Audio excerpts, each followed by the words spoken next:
जय माता दी सबको। कैसे हो आप सब? आई होप आप सब अच्छे होंगे। मायरा नहीं है, सबके अंदर के भंडारे भर रखे, सबका कल्याण करे, सबका उद्धार करे और साथ में मेरा भी करे। वैसे जिनका माँ ने हाथ पकड़ा होता है उनका तो उद्धार खुद ही हो जाता है। तो मेरा तो सब कुछ ठीक है, बढ़िया है एकदम। मुझे तो किसी चीज़ का भय है ना चिंता है। आज भी उसकी शरण में हूँ, कल भी उसकी शरण में हूँ, जीते जी भी उसकी शरण में हूँ और मरने के बाद भी उसकी शरण में जाना है। तो मेरी जर्नी चल रही है उस तक पहुँचने की। क्या क्या खेल खिलाएगी मायरा नहीं जानी। बात करते हैं माता मंदानन और माता मसानी के ऊपर, जो कि मैंने पिछली वीडियो में बोला था कि अगली वीडियो माँ मसानी के ऊपर लेके आऊँगी। तो आज हम ज़्यादा बड़ा नहीं खींचेंगे टॉपिक को, सिर्फ छोटा सा ही माता मंदानन और माता मसानी की शक्तियाँ कैसे काम करते, सिर्फ बस इतना ही बताऊँगी। नेक्स्ट जो टॉपिक होगा वो होगा माता मसानी के बारे में, जो माता शीतला है उनके बारे में, कि वो क्या है, कैसे वहाँ पे उनका मंदिर बना। ठीक है, वो सब हम उस दूसरी वीडियो में क्लियर करेंगे। ये तो सबको पता ही है कि माता मंदानन कौन है, माता मसानी कौन है। तो इस चीज़ में मैं वक्त जाहिर नहीं करूँगी, सीधा टॉपिक पे आते हैं। माता मंदानन को ही, जैसे सबको पता है कि माता मसानी कहा जाता है, और शमशान में 360 प्रकार की मसानियाँ होती हैं, जो कि माता मसानी के नीचे काम करती है। मतलब छोटी मसानी कह दो या फिर माँ की योगिनियाँ कह दो। देखो ऐसा होता है कि जो माता मसानी होती है, शमशान वासिनी है, इनके नीचे 360 प्रकार की मसानी और होती हैं जो काम करती हैं। और वो कौन होती हैं मैं आपको पहले ये क्लियर कर देती हूँ। वो ये होती है कि जैसे जो भी माँ की सेवा करती है, माँ की चौकी लगाती हैं, सेविकाएं होती है, माँ के साधक होते हैं, बच्चे होते हैं, जो तंत्र मंत्र भी जानते हैं, तंत्र मंत्र की जिनके पास सिद्धियाँ होती हैं और किसी कारण उनकी मृत्यु हो जाती है, उनकी डेथ हो जाती है, तो मरने के बाद में माँ उनको अपनी शरण में ले लेती है। तो फिर माँ उनको जग कल्याण के लिए, वो मतलब माँ के अंतर्गत काम करते हैं जग कल्याण के लिए।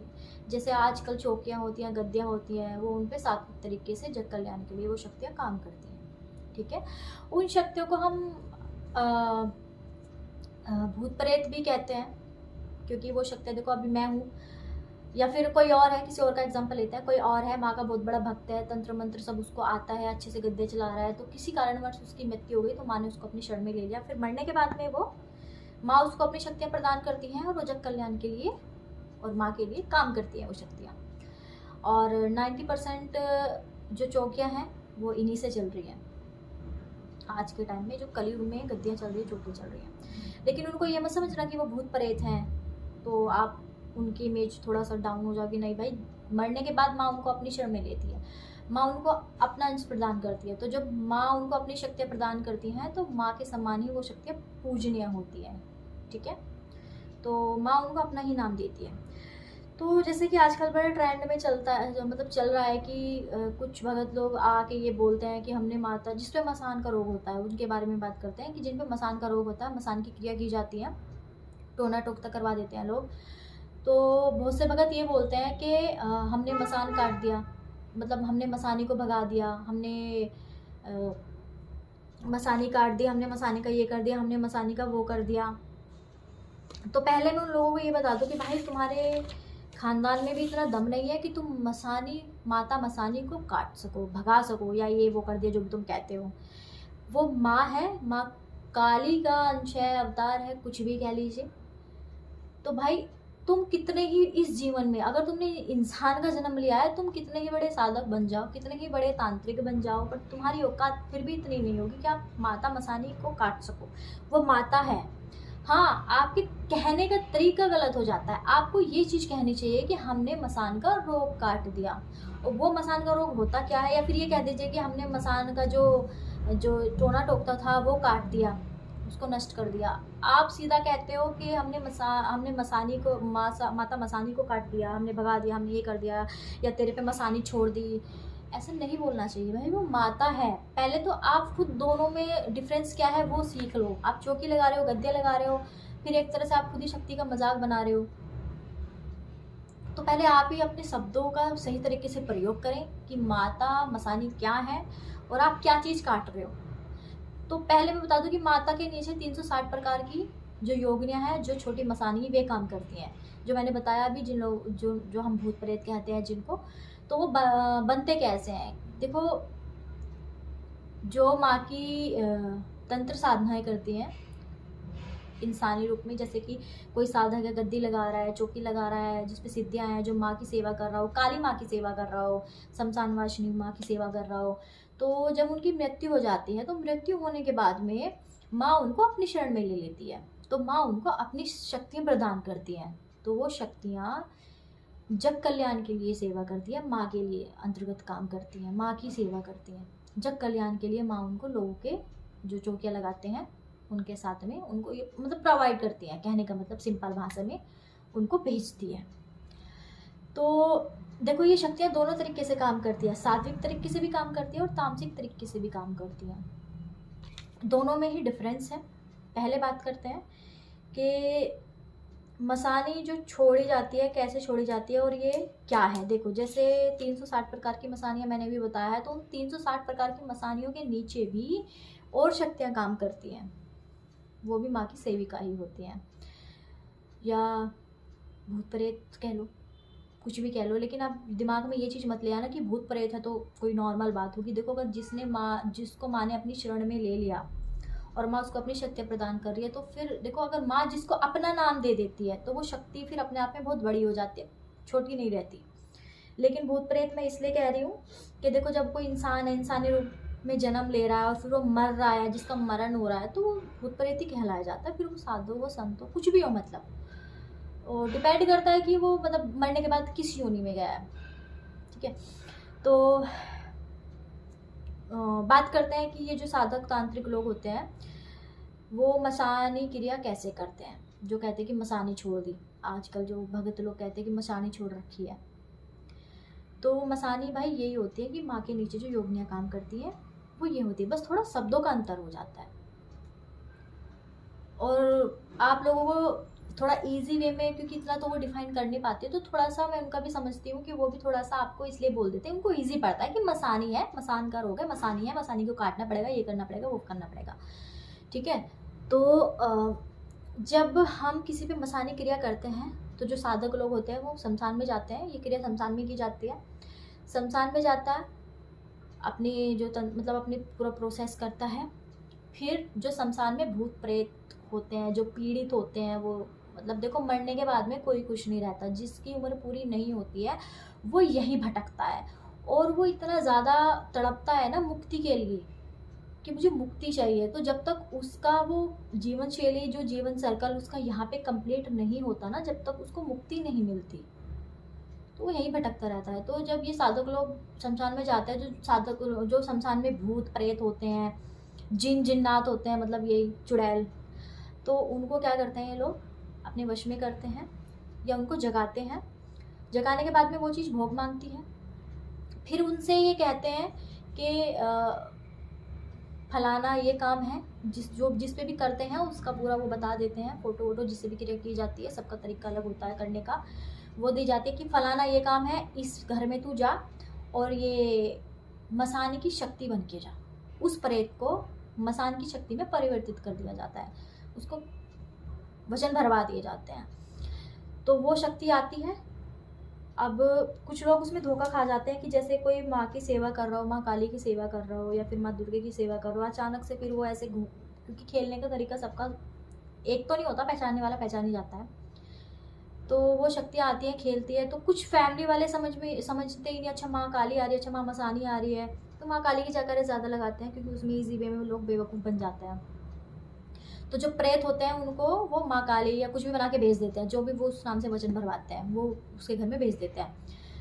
तो भाई लोग बेवकूफ़ बन जाते हैं, अच्छा माँ आ रही है। तो कुछ लोगों में माँ काली माँ मसानी को लेके डर भी होता है कि अगर हम कुछ कहेंगे तो, या फिर कुछ बोलेंगे तो माँ मतलब हमारा कुछ गलत कर देगी। अगर हम देखो, ऐसा होता है, मैं बताती हूँ कि देखो, जो भी माँ है अपने बच्चों को कभी गलत नहीं करती है। एक बात मैं आपको बता दूँ, माँ काली हो माँ मसानी हो, माँ के लिए बच्चे एक समान होते हैं, बहुत प्यार करती है। दोनों देवियाँ अपने बच्चों से बहुत प्यार करती हैं, अपने बच्चों को ना ऐसे मतलब सीने से लगा के रखती हैं, प्रोटेक्ट करके रखती हैं। ये बात मैं, मेरे से अच्छा कौन ही बता सकता है, जितनी अच्छे तरीके से मैं बता सकती हूँ कि माँ काली मेरे को ऐसे लगा के रखती है। और जो कहते हैं ना कि कि माँ तो हमारी भी है, अगर ये बोलती रहती है कि ऐसे मतलब मैं माँ की सेवा करती हूँ तो माँ तुम मेरे साथ गलत करोगे तो तुम्हारे साथ गलत हो जाएगा। भाई ऐसा नहीं है, वो चीज़ मुझे पता है, माँ के लिए सब बच्चे एक जैसे होते हैं। अच्छा एक छोटा सा एग्जांपल देती हूँ। माँ के 2 बच्चे हैं, एक ने गलती की है, दूसरा सही है, अपना सीधा साधा है। तो ऐसा नहीं है कि माँ उसे दंड देगी तो उसको जान से मार देगी। माँ को अपने दोनों के बच्चे प्यारे होते हैं, लेकिन दोनों में डिफरेंस ये होता है कि अगर आप एक को सता रहे हो ना, वो दूसरा एक को सता रहा है, तो उसको वो दंड देती है। तो उसी प्रकार से मैं कहती हूँ कि मेरे साथ ऐसा नहीं कि वो मेरी मतलब मेरी ही मानती है, मैं ये कर दे वो कर दे वो कर देगी। भाई कोई नौकरानी थोड़ी है, जग जननी है वो, किसी के अधीन नहीं होती। लेकिन क्या होता है कि जो उसके बच्चों को सताता है ना, वो उसको दंड देती है। इतना फर्क है, जान से नहीं मारती, सिर्फ दंड देती है अकल लाने के लिए कि अकल आ जाए। लेकिन कुछ मूर्ख ऐसे होते हैं कि जिनको जीवन भर वो मर जाते हैं, उनको अकल नहीं आती है, पूरी जिंदगी कुछ नहीं करते, इधर चुगली कर दी उधर चुगली कर दी। खैर छोड़िए इस टॉपिक, अपने टॉपिक पे आते हैं। तो बात कर रहे थे माँ मसानी को कैसे घर भेजा जाता है, दूसरों के तंत्र क्रिया जिसके घर में हो जाती है। तो देखो भाई, ये माँ मसान के लक्षण क्या होते हैं। आपके घर में माँ बन के प्रेत आएगा या प्रेत नहीं आएगी, जो भी, आपके घर में सबसे पहले तो अशांति पैदा हो जाएगी। आप जिधर भी देखोगे ना अपने घर में, फील करोगे कि मेरा पहले सब कुछ अच्छा चल रहा था, घर में मन लगता था, फिर आपका घर में मन लगना बंद हो जाता है। आप फील करते हो हर चीज़ में नेगेटिव वाइब आती है। मतलब आप जिधर भी देखते हो, आपको अपने आसपास चीज़ें अच्छी ही नहीं लगती हैं, आपका मन करता है वहाँ से भाग जाओ या चले जाओ, आपका मन अशांत रहेगा। अच्छा उस घर में लड़ाई झगड़े हमेशा रहेंगे ही रहेंगे, कारण लड़ाई झगड़े के बंद, एक छोटी सी छोटी बात भी बहुत बड़ी हो जाती है, बिल्कुल अशांति रहती है उस घर में। अगर कोई साधक चल जाता है या कोई माँ का पुजारी हो, किसी भी कोई भी पुजारी हो, अगर वो साधक है, अगर उस घर में जिसमें मशान की क्रिया हुई हुई है वो जाएगा, तो उसको क्या फील होता है मैं अपनी बताती हूँ। अगर ऐसी जगह कहीं जाते हैं तो फील होता है नेगेटिव चीज़ें, कि बस यहाँ से भाग लो, यहाँ पे कुछ अच्छा नहीं है। आपकी जो शक्तियाँ हैं आपको आगाह करती हैं कि यहाँ से मतलब तू यहाँ पे रुक मत, यहाँ से चला जा। वही चीज़ें फिर उस घर में उस इंसान के साथ हो रही होती हैं, जो थोड़ी मतलब जिस पे क्रिया की जाती है, जो पुजारी होता है, पूजा पाठ करता है, उस इंसान को अपने घर में ये चीज़ें फील होती हैं। लड़ाई झगड़े स्टार्ट हो जाएंगे। फिर बात करते हैं उस इंसान की जिस पे क्रिया की गई हो। 24 घंटे सर में दर्द रहता है, उसके सर का दर्द कभी ख़त्म नहीं होता। पेट में दर्द की समस्या रहती है, पेट में इन्फेक्शन हो गया, दर्द हो गया, मतलब पेट में उसको कुछ ना कुछ होता रहता है, ठीक है, कभी ठीक नहीं होता। उसके पैरों में दर्द रहता है। धीरे धीरे धीरे धीरे उसका जो फेस है, उसकी जो बॉडी है, मतलब वो थोड़ा सा डिफरेंट वे में आ जाती है, ठीक है। वो बंदा जैसे एक चमक होती थी पहले चेहरे पे, वो उसके चेहरे पे नहीं दिखाई देगी। बिल्कुल अशांति घर में हो जाती है, और उस बंदे को अजीब सी स्मेल आने लगती है कभी कभी। जैसे होते हैं ना कभी कभी सड़े हुए मांस की स्मेल, या कुछ गंदी चीज़ जैसे सड़ जाती है, कुछ मर जाता है, उस बंदे को स्मेल आने लगती है घर में। घर से, उनके घर से बास आने लगती है, कितना ही वो घर की साफ़ सफाई कर लें, उनके घर से एक अजीब सी बास आने लगती है। तो उस घर में मसान क्रिया होती है, शमशान क्रिया होती है। तो भाई अगर आपको ऐसा कुछ फील होता है तो खुद उपाय ना करें। यूट्यूब पे देख के कुछ लोग बनते हैं भगत अपने आप में कि हम तो घर पे कर लेंगे। भाई देखो, तुम इंसान हो तो इंसानों की तरह ही सोचा करो ना। आप नॉर्मल तो पूजा कर रहे हो, थोड़ा सा आपने जाप पूजा क्या कर लिया, आप खुद को तंत्र समझने लगे और उस शक्ति को काटने चले हो। क्या छोड़ो, बातें नहीं करते इस चीज़ पे। सिर्फ इतना कह रही हूँ कि अगर आपको ये चीज़ फील हो रही है तो आप जाके किसी अच्छे से भक्त को दिखाएं, साधक को दिखाएं, क्योंकि ये चीज़ें जितना लंबा खींचती हैं उतना ही आपकी लाइफ में प्रॉब्लम क्रिएट करती हैं, आपकी प्रोग्रेस रुक जाती है, काम धंधा तो ठप हो ही जाता है। बिल्कुल घर के हालात ऐसे हो जाते हैं कि मतलब कुछ काम सही से नहीं चल रहा होता, अड़चने आती रहती है। और इसमें ये भी होता है तंत्र क्रिया, क्योंकि बहुत खतरनाक क्रिया होती है। देखो सबसे खतरनाक क्रिया तो मसान क्रिया ही होती है, और ये भी कितने तरीके से की जाती है। तो इसमें ये भी होता है कि भाई बंदा जिसके ऊपर मसान के साथ में चौकी छोड़ी जाती हो, वो बंदा तो जीवित रहता ही नहीं है, क्योंकि मैंने अभी तक ऐसा कोई सुना नहीं है। आई थिंक 1-2 केस हुए हैं, पर इतना आज के टाइम में कोई भक्त भी इतना रिस्क नहीं लेते हैं इस चीज़ में, क्योंकि क्रिया ही बहुत तगड़ी होती है। इसमें जिस बंदे के ऊपर जो चौकी छोड़ी जाती है ना, वो बंदा जिंदा बचता ही नहीं है। और देखो जिंदा बच भी सकता है, मैं पहले भी कहती थी और अब भी कह रही हूँ कि देखो आपके कर्म जो अच्छे हैं, आपके कर्म अच्छे हैं ना, तो आपका भगवान आपको कुछ होने ही नहीं देगा। अच्छा ठीक है, गलत चीज़ें हमारे घर पे कब इफेक्ट करती हैं? आपने सोचा कि जब हमारे घर में भगवान की पूजा हो रही हो, तो हमारे घर में कुछ लोगों के माइंड में ये होता भी है, तो मैं उसको क्लियर कर देती हूँ कि कुछ के लोग बहुत से कहते हैं हम तो भगवान की पूजा करते हैं, हम तो बालाजी की पूजा कर रहे हैं, हम तो इनकी पूजा कर रहे हैं, हम तो उनकी पूजा कर रहे हैं, हमारे घर में तो भूत प्रेत आ ही नहीं सकते, हम तो चालीसा करते हैं, हम तो ये करते हैं। देखो भाई, तुम जो भी करते हो, तुम्हारे कर्म अगर अच्छे नहीं ना, तुमने लाइफ में कुछ भी चीज़ गलत कर रखी है, तो वो तुमको चीज़ आके इफेक्ट करेगी ही करेगी। अब मुझे नहीं लगता कि किसी इंसान के इतने अच्छे कर्म हैं कि वो बहुत ही मतलब सात्विक है, बिल्कुल अच्छा इंसान है, बिल्कुल मतलब समझ सकते हैं बहुत अच्छा इंसान है। ऐसा तो कलयुग में कोई नहीं है। किसी ने कोई ना कोई लाइफ में गलती कर रहा होता है, और वो डेली कर रहा होता है। तो एकदम से ये भी चीज़ें इफेक्ट नहीं करती हैं। किसी पे कोई क्रिया की जाती है ना भाई, वो एकदम से आपको अटैक नहीं करती है। वो 3 से आई थिंक 3 दिन या 5 दिन आपके घर पे रहती है। जो आपके घर पे जिस भगवान की आप पूजा कर रहे हो, वो आपको संकेत भी देते हैं कि ऐसे ऐसे कुछ गलत होने वाला है, तेरे घर पे कुछ गलत चीज़ है। लेकिन हम लोग नहीं समझ पाते ना, हम लोग नहीं समझ पाते।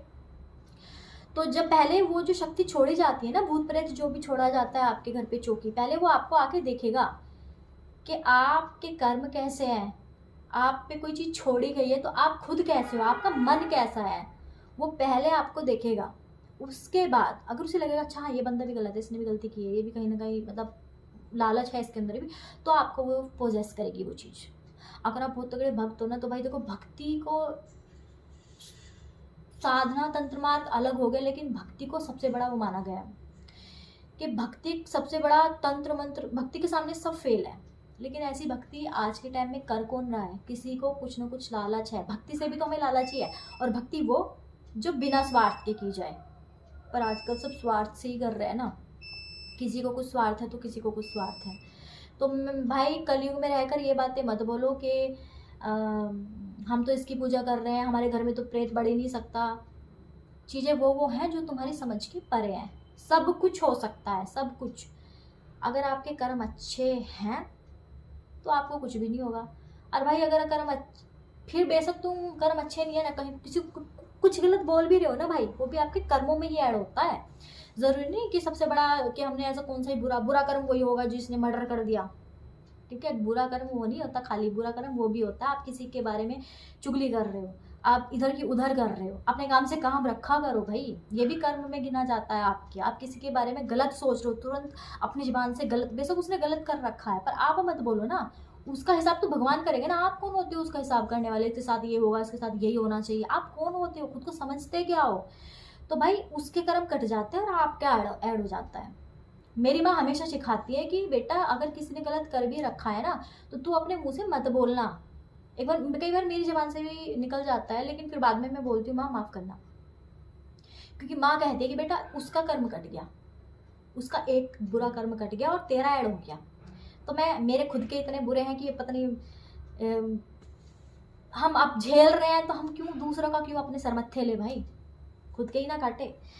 तो उम्मीद करती हूँ कि वीडियो समझ में आई होगी और मज़ा भी आया होगा, क्योंकि चीज़ों के समझने के साथ साथ आप थोड़ा सा उन चीज़ों को